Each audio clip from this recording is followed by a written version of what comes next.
Le Premier ministre du Sénégal, Ousmane Sonko, a quitté Dakar ce vendredi 16 mai 2025 pour faire une visite officielle de 48 heures à Ouagadougou, la capitale du Burkina Faso. Ce voyage vise à renforcer les liens de coopération entre les deux pays d'Afrique de l'Ouest. Pendant son séjour à Ouagadougou, Ousmane Sonko rencontrera le président de la transition burkinabé, le capitaine Ibrahim Traoré, ainsi que son collègue, le Premier ministre Rintalba Jean-Emmanuel Ouédraogo. Il prévoit également de discuter avec les membres de la communauté sénégalaise vivant au Burkina Faso, et de donner une interview à la radiodiffusion télévision du Burkina, RTB. Le moment clé de cette visite est prévu pour le samedi 17 mai, où le chef du gouvernement sénégalais participera à l'inauguration du mausolée dédié à Thomas Sankara et à ses 12 compagnons. Cette cérémonie, dirigée par le président Ibrahim Traoré, aura lieu au mémorial Thomas Sankara, en mémoire du leader de la révolution burkinabé, tué en 1987. La date choisie correspond à l'arrestation de Sankara en 1983, alors qu'il était Premier ministre, un événement qui a marqué le début de la révolution démocratique et populaire. Une réunion bilatérale de haut niveau entre les délégations des deux pays aura lieu avant cet événement, suivie d'une déclaration conjointe à la presse. Ousmane Sonko est accompagné d'une délégation qui comprend Yassine Fall, ministre des Affaires étrangères et de l'intégration africaine, Biram Diop, ministre des Forces armées, et Kadi Diengay, ministre de la Jeunesse, des Sports et de la Culture. Cette visite se déroule dans un contexte où le Burkina Faso, dirigé par Ibrahim Traoré, renforce sa position panafricaniste, notamment à travers l'Alliance des États du Sahel, AES, et des initiatives honorant l'héritage de Sankara. Sur les deux chefs d'État sont là pour le développement de l'Afrique et pour plus de détails on va écouter cet discours. Aujourd'hui, toutes les sanctions possibles. Regardez comment ils qualifient certains peuples. Par la communication, ils peuvent arriver à vous amener à faire détester un peuple ou à aimer un peuple. Ils sont très forts dans la communication et ils passent par tous les canaux possibles. Regardez les guerres qui sévissent. Ils ont tout inventé pour leur propre intérêt. Et enfin, l'empire des esclaves. Selon eux, c'est l'Afrique et certains peuples d'Amérique du Sud. Dans leur tête, comme je le disais dernièrement, l'Afrique les appartient, nos terres les appartiennent, les richesses de l'Afrique sont pour eux. Et ils ne peuvent pas concevoir que des Africains puissent s'émanciper, sortir la tête de l'eau et vouloir donc les tenir tête. Et pour cela, ils se sont mis un cliché en tête. L'Africain est facile à manipuler, il n'est qu'émotion.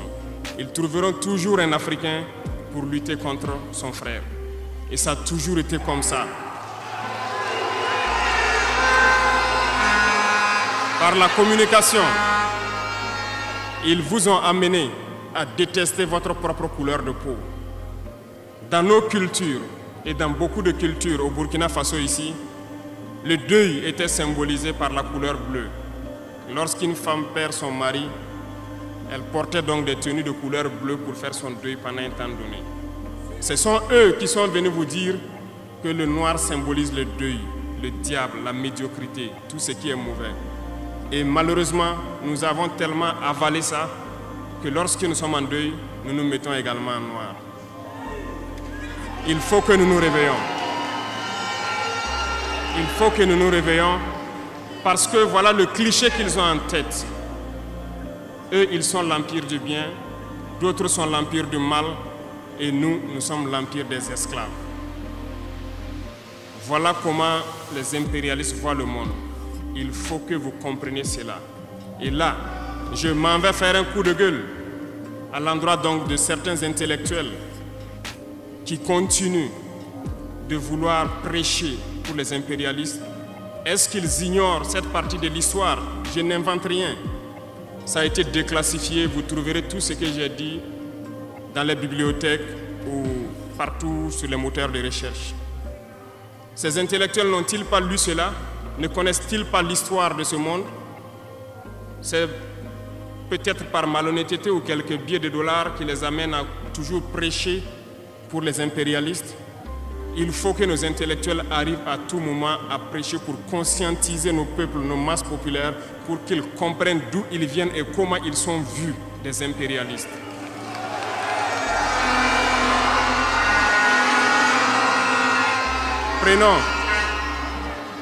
Prenons l'histoire de quelques guerres.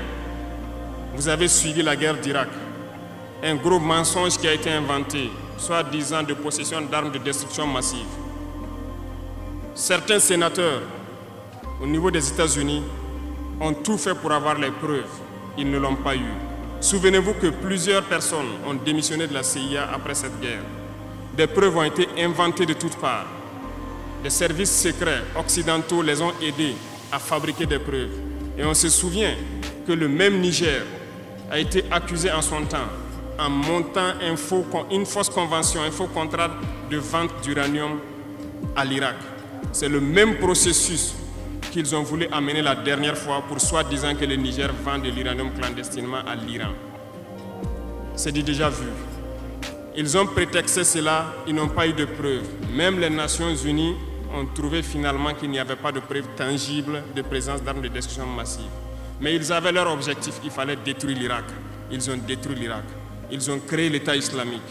Tout comme ils ont créé les talibans dans les années 80. Les armer, les équiper. Et après, ils prétendent venir les combattre. Comprenez le jeu. Ça n'a que trop duré. Il faut qu'on se réveille et qu'on comprenne tout ça et que nous prenions conscience de notre situation et nous battre pour notre avenir.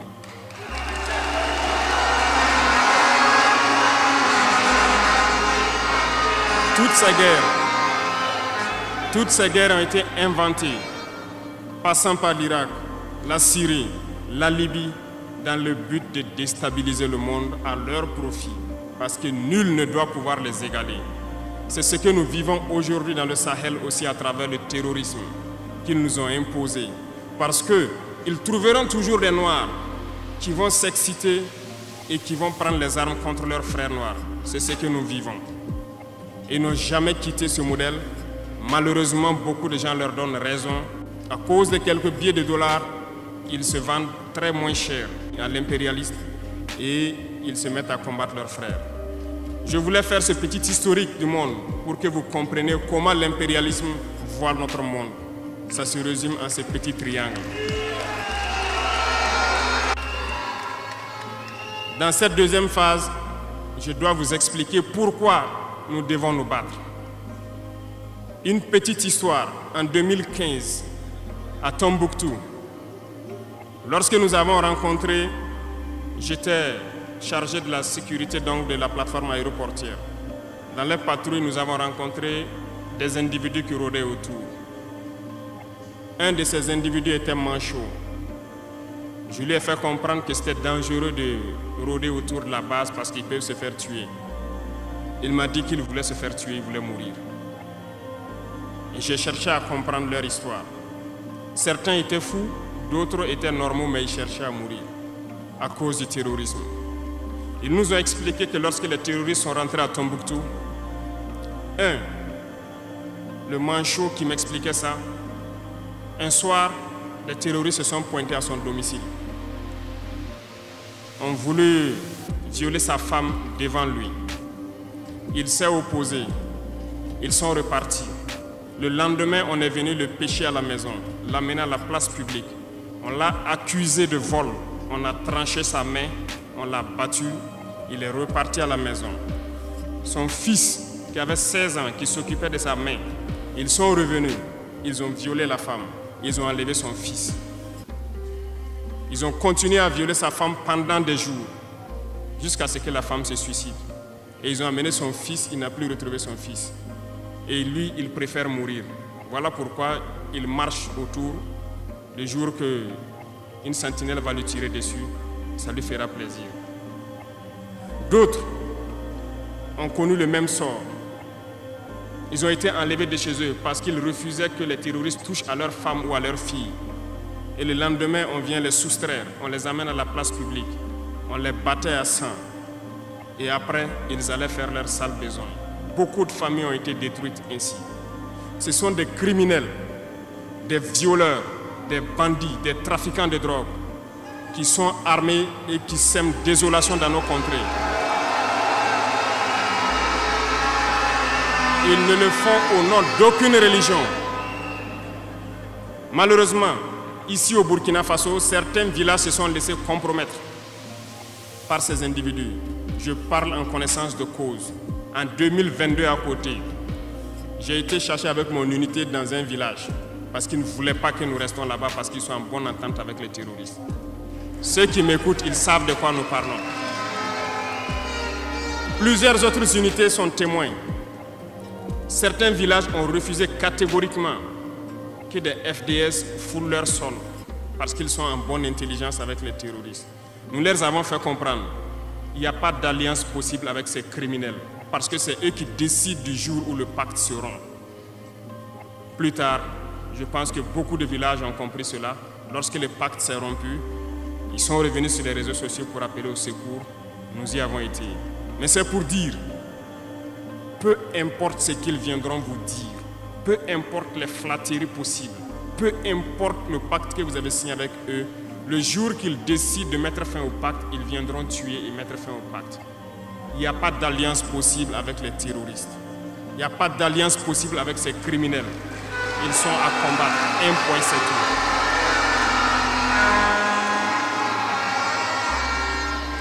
Aujourd'hui, nous constatons un phénomène, malheureusement, dans nos villes ici.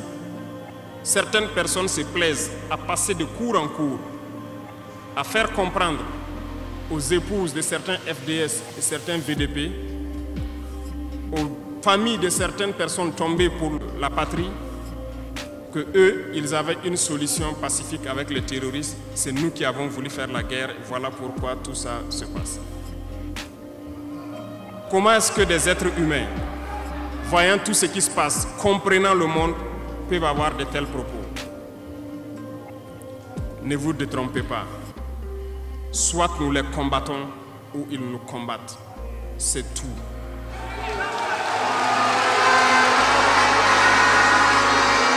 Les gens se cachent. Ces gens se cachent soi-disant derrière un semblant de dialogue ou de négociation. Encore, ils vont vous ramener à traîner dans la boue.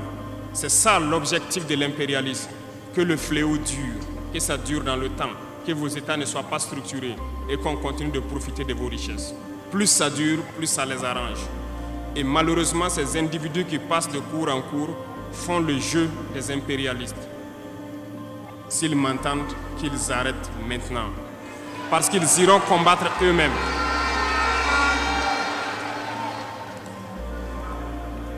Nous n'avons pas le choix que de combattre. Et nous avons opté pour le combat. Et c'est par là que nous serons libres, que nous serons réellement indépendants. Pour ce faire, nous avons pris le soin de diagnostiquer le problème profond du Burkina Faso. J'avoue que le problème est réel et profond. Le mal est là. Nous l'avons diagnostiqué et nous découvrons de jour en jour le système. Plusieurs nœuds ont été défaits, mais des nœuds restent à défaire parce que tous les jours que Dieu fait, nous découvrons certaines pratiques. Je peux comprendre, plusieurs décennies durant, ce système s'est installé. C'est devenu comme un gène dans nos ADN. Mais il faut que nous arrivions donc à soustraire ce gène donc de nos ADN et pouvoir construire un Burkina nouveau. Voilà pourquoi dans la troisième phase de mon propos, je m'en vais donc donner des lignes directrices dans certains domaines clés. Nous ne donnerons pas de détails sur notre programme, si on peut le dire ainsi, parce que quand le programme est connu au détail près, ils vont anticiper, ils vont poser des obstacles sur nos routes et nous empêcher d'atteindre nos objectifs. Mais nous pouvons donc nous résumer en quelques mots. Parlant donc du domaine de la défense et de la sécurité, comme vous le constatez, nous avons opté pour le combat. Et pour cela, nous avons doublé presque les effectifs dans nos forces armées. Nous continuons de recruter et je pense que dernièrement, des recrutements ont été lancés côté officiers et sous-officiers et bientôt, dans quelques jours, le recrutement pour au moins 10 000 soldats devrait être lancé. Nous continuerons à renforcer les effectifs pour faire face. Parce que où que vous soyez, malgré le recrutement qui a été fait, il y a toujours le besoin de militaires. Partout au Burkina Faso, certains villages continuent de vouloir la présence militaire. Donc, il y a lieu de continuer à recruter et à équiper. Et je peux vous assurer que nous sommes sur cette lancée. Depuis janvier 2023, nous avons pu lancer un programme d'équipement. C'est vrai, le monde est fou, il y a la guerre partout. Aucune nation ne prend son équipement et vendre, on fabrique pour vous. Ce qui a fait que ces équipements ont traîné près de 18 mois, mais les premiers ont commencé à venir, comme vous avez pu le constater la dernière fois, et les équipements vont continuer à venir, parce que nous voulons que le niveau de notre armée atteigne un niveau jamais égalé dans la sous-région.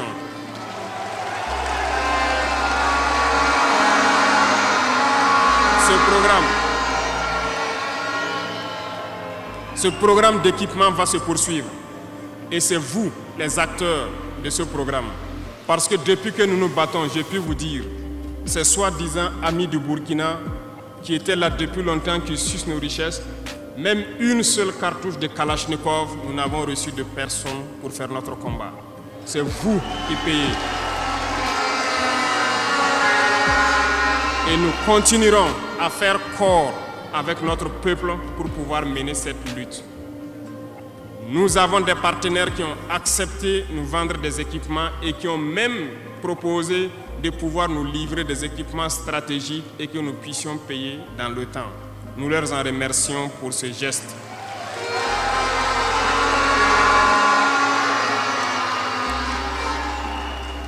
Et nous disons encore merci au peuple qui a compris le sens du combat, qu'il faut que nous nous battons. Si nous ne nous battons pas, ils viendront nous chercher chez nous, comme dans un poulailler ou dans une bergerie. Chaque matin, ils choisiront qui ils veulent pour aller exécuter sur la place publique, pour faire peur aux autres, aller trancher des mains ou des pieds sur la place publique pour faire peur aux autres. C'est comme ça leur tactique. Nous allons nous battre. Et nous nous donnerons les moyens pour y arriver. S'il arrive demain que nous sommes coincés dans une certaine lancée, nous viendrons encore vers le peuple et demander encore plus de sacrifices pour pouvoir atteindre l'objectif.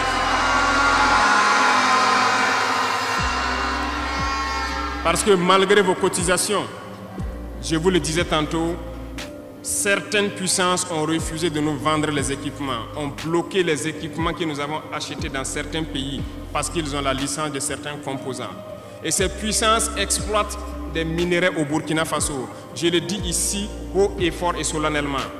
Ça va s'arrêter. Nous allons retirer des permis d'exploitation.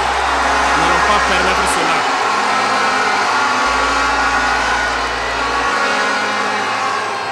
Vous ne pouvez pas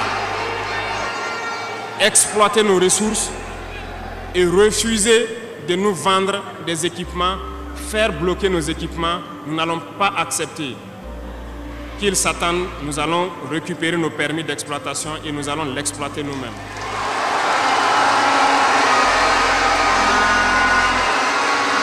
Revenant. Pour conclure sur le volet donc de la défense, nous n'allons pas trop nous étaler là-dessus, mais sachez que tout ce qui est déjà arrivé, les hommes sont en formation là-dessus, d'autres équipements viendront. Et cette guerre, nous allons la mener. Beaucoup de stratégies ont été déjà écrites et nous les adaptons au fur et à mesure du comportement de l'ennemi. Et nous allons vaincre très prochainement ce terrorisme ici au Burkina et même dans l'AES.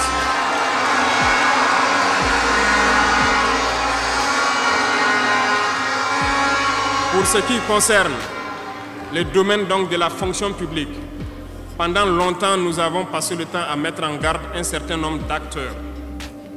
Mais nous avons compris que le phénomène est tellement profond. La corruption, la mauvaise gouvernance dans les différentes administrations, le manque d'éthique persiste. Certains organes ont été donc mis en place dans le cadre de la lutte contre la corruption et dernièrement, certains arrêtés ont été pris pour ce qui concerne les primes de dénonciation. Le dernier acte à poser sera fait avant donc, la fin de ce mois. C'est un organe qui devra siéger dans tous les ministères pour s'auto-saisir de certains dysfonctionnements, des actes de corruption et pouvoir agir. Et ces organes seront prêts. Parce que nous avons beaucoup de gros travailleurs aussi dans l'administration, mais qui sont mis à l'ombre, qui sont souvent mis à l'écart. Parce que pendant longtemps, ce sont les plus corrompus, les plus malhonnêtes qui ont été mis à la lumière, c'est eux qui bénéficient de tous les avantages. Et je dis donc aux travailleurs de faire attention à ces individus qui sont en train de perdre leurs privilèges, parce qu'ils vont continuer de vous manipuler, de vous intoxiquer et de vous envoyer dans de mauvais pâturages. Faites très attention à ces individus qui sont en train de perdre leurs privilèges, parce que nous n'allons pas permettre à ce que une soi-disant élite donc, qui avait été programmée s'arroge tous les droits donc, dans nos différentes administrations.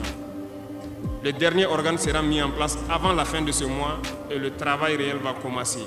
Vous entendrez dire un peu partout à l'issue de ça que nous ne respectons pas certains textes, nous ne respectons pas certaines lois, mais il n'y a pas de loi ou de textes qui tiennent dans cette lutte lorsque c'est pour l'intérêt de la patrie. Qu'ils se le tiennent pour dire, donc nous allons aller dans ce sens. Nous avons donc dans le processus du recrutement adopté une ligne de conduite. Nous sommes en train de faire un diagnostic, de vérifier les présences et de voir les besoins. Il n'est pas exclu qu'au cours de l'année, certains concours soient lancés pour augmenter des effectifs dans certains endroits. Certes, il y a eu d'abord une vague de concours qui a été lancée, mais dans tous les milieux, ils sont en train de faire le point. S'il y a besoin, je dis bien s'il y a besoin, nous continuerons encore de recruter pour être à un niveau acceptable et pouvoir faire fonctionner les différents organes donc, du pays pour le bonheur donc, des masses populaires. Dans le domaine donc, de la diplomatie, nous avons opté pour une diplomatie commune dans l'AES. Toutes les décisions vis-à-vis donc, des partenaires, que ce soit africains ou à l'étranger, seront prises à l'unanimité au sein de l'AES. Mais nous avons aussi opté pour une diplomatie de vérité. Nous ne comptons pas nous mettre dans certaines logiques de mentir ou de couvrir la réalité, soit disant que c'est la diplomatie. C'est faux. Ce n'est pas là la diplomatie. Je puis vous dire que ce que vous voyez en superstructure, lorsque les gens viennent en audience et sortent pour parler au micro, ce n'est qu'une partie visible de l'iceberg. Ce qui s'est passé à l'intérieur dans les huis clos, ça n'a rien à voir avec la diplomatie. Et nous nous sommes donc inscrits dans cette logique de dire clairement les choses au peuple. Certains vont nous critiquer, d'autres même iront à dire que non, un chef d'État ne doit pas parler comme ça, un chef d'État ne doit pas faire ça. Mais nous leur disons que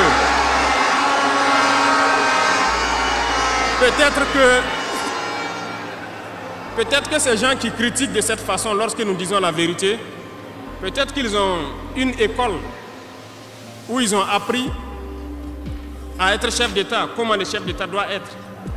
Sinon, je n'ai pas encore vu cette école. Et pourquoi nous devons ressembler forcément aux autres, faire comme les autres? Nous voulons créer notre modèle, notre identité. Et je pense que le Burkinabé, par définition, c'est l'homme intègre. Nous voulons la vérité.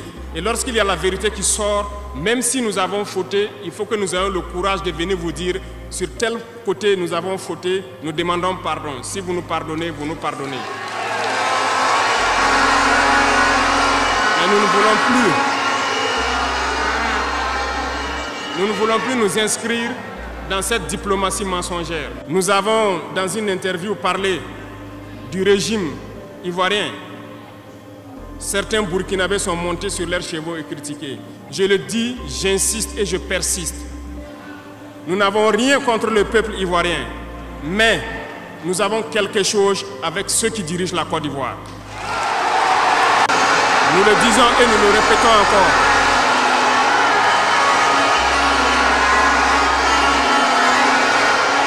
Laissez-moi vous dire quelque chose. Permettez-moi de vous dire quelque chose. Il y a bel et bien à Abidjan un centre des opérations pour déstabiliser notre pays. Personne ne peut le nier et nous vous ferons les preuves dans les jours suivants. Nous vous montrerons des preuves physiques. Vous allez comprendre de quoi nous parlons. Personne ne viendra nous dire qu'au Bénin, il n'y a pas de base française dirigée contre nous. Nous avons les preuves sous la main. 2 bases importantes.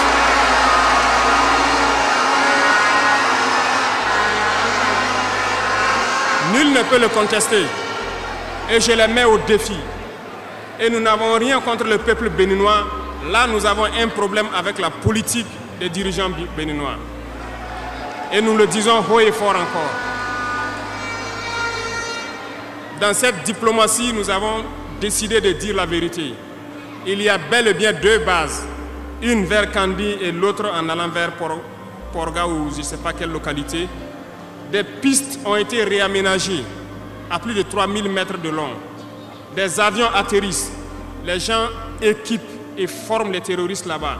Nous avons des enregistrements audio d'agents français au Bénin là-bas qui se jouent le centre des opérations des terroristes. Ils montent les opérations avec eux. Ils les aident à se soigner. Ils font tout ce qu'il y a là-bas. Nous avons tous les détails sur eux. Et vous ne voulez pas qu'on le dise à notre peuple? On va le dire. Si vous ne le voulez pas,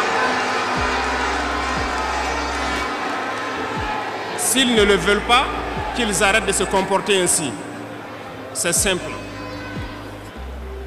Nous n'avons forcé personne à prendre son indépendance. Si vous décidez de rester dans votre situation, mais ne prenez pas vos pays pour en faire des bases arrêts parce que ce sont vos populations qui vont en souffrir après.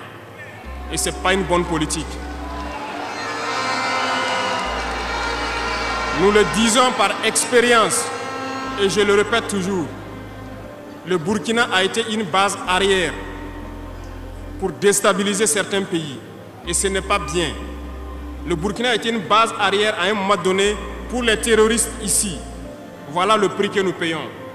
Donc, pour prévenir les peuples de ces pays dont je parle, doivent parler à leurs dirigeants et qu'ils arrêtent cette politique parce que ça ne les arrange pas du tout.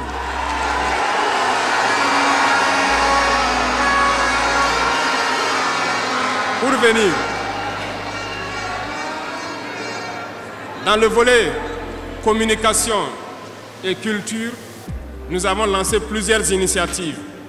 Au cours de l'année 2024, vous avez pu célébrer avec nous donc, le mois donc, de consommation local. Nous avons eu les journées traditionnelles, le mois du patrimoine. Beaucoup d'activités ont été menées. Nous allons continuer à ramener en surface donc notre culture. Parce que c'est de là que nous retrouvons notre identité. Nous allons continuer des actions dans ce sens, à mettre en valeur notre culture, à mettre en valeur donc nos coutumes et à mettre en valeur le vivre burkinabé. Et nous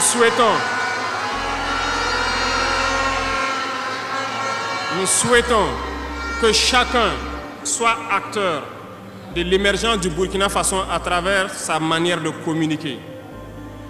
Parce que tout se trouve dans la communication aussi. Vous avez suivi dernièrement la guerre communicationnelle qui a été dressée contre nous et ça continue, ça ne va pas s'arrêter. Et je souhaite que tous ceux qui sont dans la communication puissent être professionnels. Lorsque nous voulons poser un acte communicationnel, qu'on se pose la question, est-ce que c'est pour la patrie ou contre la patrie, avant de poser l'acte. Peu importe. Vous pouvez ne pas nous aimer, moi, ma personne. Vous pouvez ne pas m'aimer, mais vous devez aimer votre pays. En me faisant du mal, il ne faudrait pas confondre le pays. Et donc, la politique dans le domaine de la communication va devoir aller dans ce sens-là. Et nous serons obligés donc de recadrer la communication sur tous les aspects. Et c'est cette ligne de conduite qui sera donc adoptée. Nous n'allons pas permettre à ce que des Burkinabés communiquent contre le Burkina Faso. Nous allons toujours nous inscrire dans l'éveil des consciences nous devons pouvoir sensibiliser les masses populaires pour que les gens comprennent pourquoi nous devons nous battre sur tous les volets.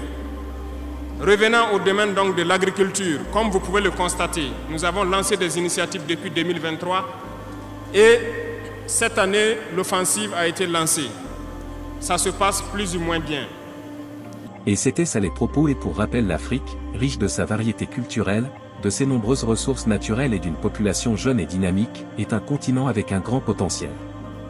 Cependant, malgré les progrès des dernières décennies, plusieurs problèmes freinent encore son développement. Depuis les années 2000, plusieurs pays africains ont connu une forte croissance économique, notamment grâce aux exportations de matières premières, aux investissements étrangers et à une meilleure gestion dans certains pays. Des avancées notables ont été réalisées dans l'accès à l'éducation, à la santé, aux infrastructures et à la technologie, surtout grâce à la montée de la téléphonie mobile et du numérique. Néanmoins, ces progrès ne sont pas les mêmes partout.